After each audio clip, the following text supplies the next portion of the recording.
খাম্বা দেখতে পাচ্ছি কিন্তু বিদ্যুৎ পাচ্ছি না। গ্যাস দে, বিদ্যুৎ দে, ছেড়ে দে,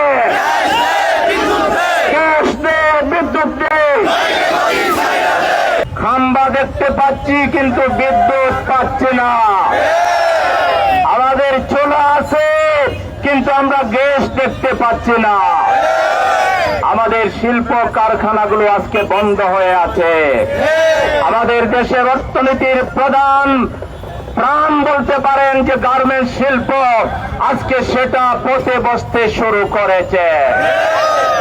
আমরা বিদ্যুৎ পাচ্ছি না, আর আমাদের সরকার মহাশয় প্রেম প্রীতি দেখিয়ে প্রতিবেশী দেশকে বিদ্যুতের করিডোর দেওয়ার আয়োজন করছে।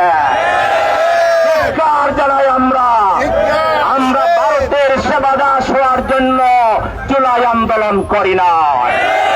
আমরা কারো দাদাগিরি মানব না।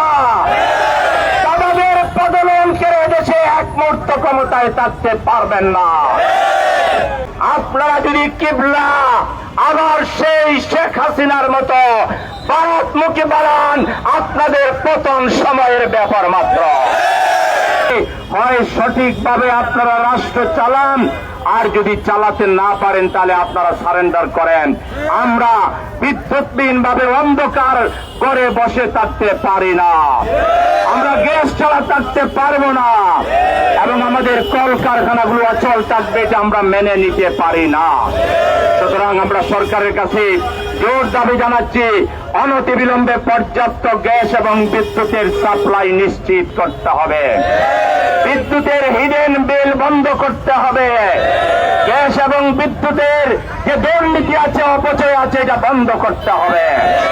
আপনারা একেবারে টপ টু বটম দুর্নীতিবাজদেরকে চিহ্নিত করুন, তাহলে গ্যাসের প্রবলেম হবে না, বিদ্যুতের প্রবলেম হবে না।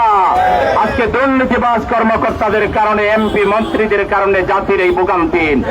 আমরা এক সরকারকে সরাইনি, আপনারা আচ্ছা মতো দুর্নীতি করে পেট মোটা করবেন, এই জন্য আমরা রক্ত দেইনি।